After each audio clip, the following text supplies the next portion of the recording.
lovely people, welcome back to my channel, or hey if you're new here, don't forget to hit that subscribe button. I have new hair. Surprise! I have changed my hair. We've gone for a brunette look. It looks very dark in the camera. I just fancied to switch up, so this is the first time you will have seen this if you don't follow me on TikTok or Instagram, so surprise! But in today's video I'm going to be giving you 10 book recs to read this Christmas. These are 10 books that I just feel really are great books to read in the winter time or specifically at Christmas. There's going to be a mix of Christmas books and also just books that I feel are perfect for December or just winter in general. I'm filming this on December 1st. It is officially December 1st today, so Merry Christmas everyone. It is officially the countdown now. We are in December and I have scheduled out all of my videos for December, so I will be back to posting twice a week in December. Fingers crossed. I've got it all planned out. I'm very excited. I feel like I am back. I finally am in the process of submitting my assignments and I'm getting a bit more free time now. And yeah, I'm just so excited to be back posting. So thank you for being patient with me over the past few months. But I am ready to get back into the swing of things. So without further ado, let's get into today's video and talk through some book recs. Okay, so starting off, I am going to run through the 4 physical books that I have with me. The other books are ones I read on my Kindle or just don't own a physical copy of. So we'll talk through the physical books first. I'm going to start off with a fun ice hockey romance. I feel like this goes hand in hand. Ice hockey to me goes well with winter because it's ice. It's ice, it's Christmassy, it's wintry. It's probably not even going to be set in winter, but it's ice, so I'm in my head it's December. I don't know. I have Behind the Net by Stephanie Archer. This is the first book in the Vancouver Storm series. I think there's about 4 or 5 books in this series now, but this is the first one. I really enjoyed this book. I was giggling, I was kicking my feet. It's a very feel-good romance. I feel like the way that Stephanie Archer writes is just funny, it's fast-paced, it's easy to just binge, and I thoroughly enjoyed the characters in this book. I think I rated it like a 4.5 to 4.75 stars. We are essentially following 2 characters who knew each other in high school and they kind of like had a crush on each other in high school and then just kind of never really spoke, and they haven't seen each other ever since. Now fast forward into their adult lives and we have our main guy. He is a very famous hockey player. I think he might be, is he the keeper? I don't know. He's a famous rich hockey player and she's looking for a job. She needs a job quick. So she basically signs up to be someone's personal assistant.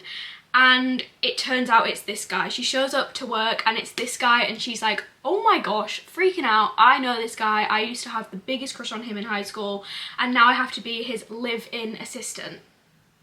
He is equally just as freaking out. It's kind of a whole situation and then they end up obviously being in close proximity, having to live together, and she's working for him as his personal assistant. She is also trying to focus on her music career. She wants to pursue music and she's coming out of a very bad relationship, so we have her character development as well, and overall this story is just such a feel-good romance and I highly recommend this series for the winter time. I feel like you could definitely binge this.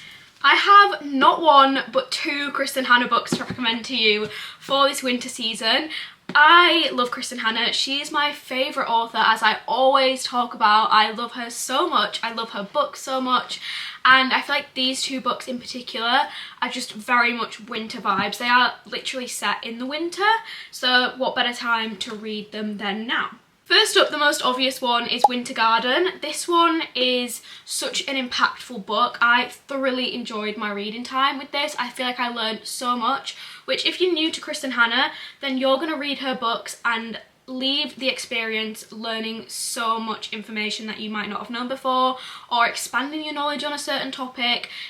Her books are typically historical fiction, so this one focuses on Leningrad 1941. We're following, I think it was 2 perspectives. It is set in 1940s and then we also have it set in modern day Alaska, so we're sort of flipping back time frames.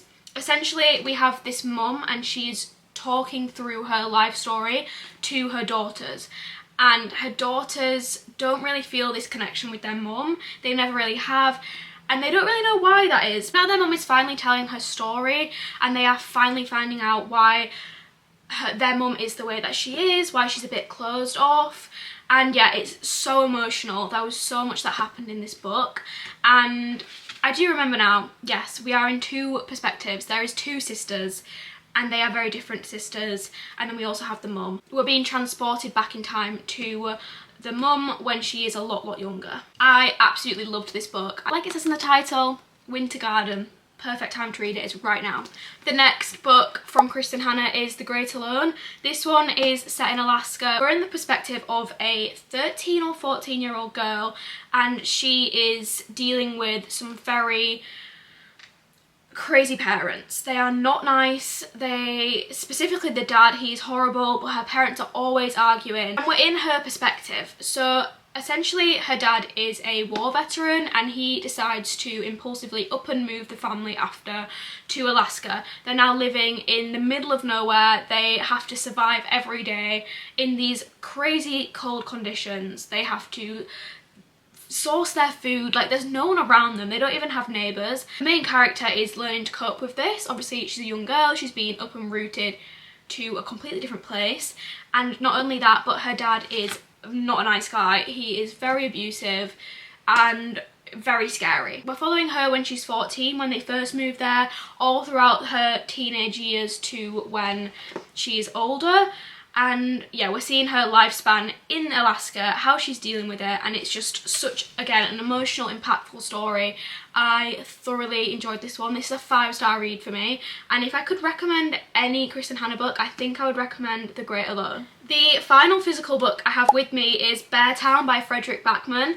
This one is, again, it's just giving winter vibes. It is set in a small town in Sweden, I believe? Yes. Their town is in a forest. It's always cold and dark there, and it's just very, it just makes you want to put on a puffer coat, essentially. I feel like it's freezing there, and this town survives solely off of their ice hockey team. They don't really get a lot of income because they are in the middle of nowhere. It's kind of a struggling town, and they put all of their hope into the children's hockey team.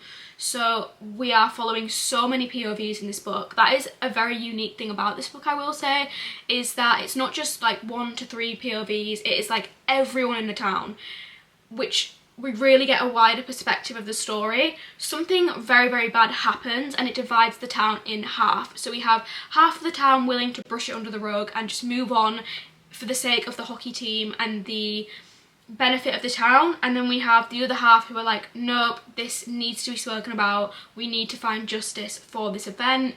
And yeah, it's divided the town completely in half, and we are just following how they're dealing with it, what's going to happen. There is 3 books in this series, and yeah, it's just a crazy book. There is so much that happens. We get so much detail and character development from side characters. We are seeing how the town is dealing with this event, and yeah, this one was very eye-opening for me, and I really need to read the rest of the series because I have not yet picked up, I think it's Us Against Them, and then it's The Winners. I think they're the other 2 books in the series. The next book is another ice hockey romance. This is the book that has just single-handedly pulled me out of a reading slump.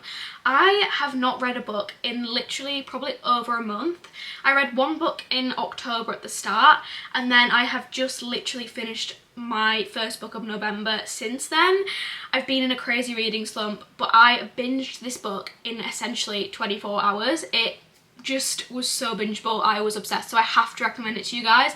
It is Before We Came by Sloane St. James. This is the first book in the Lakes hockey series, and yeah, so bingeable, crazy plotline. I'm not even going to say too much because I went into it only knowing that it's a hockey romance and that it's a bit spicy, and that's all I knew. But the plot was a lot thicker than I thought it would be, and yeah, I was hooked. I needed to find out more. I am immediately going to go into the second book in the series. There is 4 books, and I just have to recommend this book to you because ice hockey, winter, I feel like it's I think a bit of it is actually set over Christmas and Thanksgiving. So yeah, highly recommend this book. And honestly, the reason I'm filming this video today is because I have got my spark back for reading because of this book. I'm now going to move on to the more Christmassy books. So I'm going to start off with Christmas at Fox Ridge by Bailey Hannah. This one is a short novella. I think it's like just over 100 pages. Bailey Hannah is a small town cowboy romance author. She has written a series called Wells Ranch. I thoroughly enjoy this series. It is very good. There's lots of character development, amazing chemistry. I just love it. I highly recommend the Wells Ranch series. This is kind of like, I think like a spin-off of the series. I don't know if it does follow characters from Wells Ranch or if it's just set within Wells Ranch, but we are following our main character who needs to get away, and she basically is going to be the trial guest for her best friend's new business, which is a lodge business. So they've made like a few lodges on their ranch, and she's going to be the trial guest and test it out, see what needs to change, see what things are good. And she goes there, and it turns out her best friend's brother is also currently there at the same time, and it's just a very cute, heartwarming, fast-paced novella. You could definitely binge it in one night.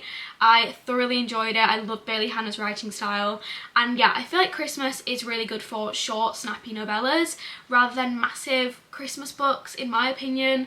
So I love recommending shorter Christmas books. More of a wholesome Christmas book that doesn't centre around spice or romance as much is The Christmas Book Hunt by Jenny Colgan.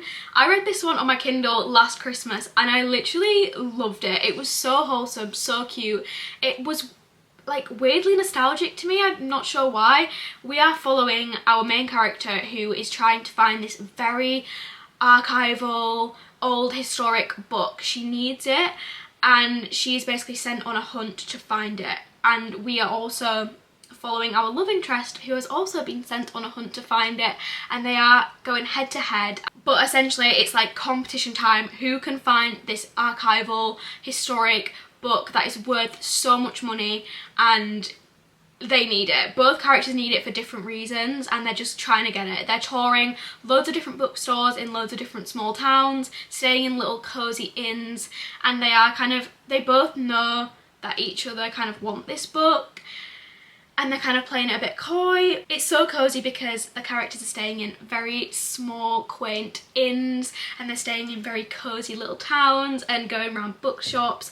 And yeah, highly recommend if you're in the mood for more of like a on your toes, who's gonna get it type of book that is not centered around spice or as heavily romantic. The final Christmassy book I want to recommend, I think, is just over 200 pages, so again, nice and short. It is My December Darling by Lauren Asher. I have personally never read a Lauren Asher book before other than this Christmas book, and from what I gathered from the Christmas book, her writing is very cute, very fluffy, very cozy romantic vibes, and I thoroughly enjoyed it. So I do need to get round to reading more Lauren Asher, so if you have any Lauren Asher must-have books, then please let me know. This book is following a travelling nurse who has to travel back to her small Christmassy hometown to be her... Sorry, Sydney's just yapping over there. She has to travel back to her small town to be her sister's maid of honour. However, her sister's groom is her ex. Sorry. Crazy plotline there. However, she's not really feeling too good about this idea of going back, having to be around them. It's kind of awkward, but she ends up sparking up a bit of a romance with the best man, and that is where the story is following, and we're kind of seeing her character development, her finding herself again, and yeah. I hope that you could hear me over Cindy's barking during that one. But we'll move on. A thriller I feel like is perfect to read in the winter time is Rock, Paper, Scissors by Alice Feeney.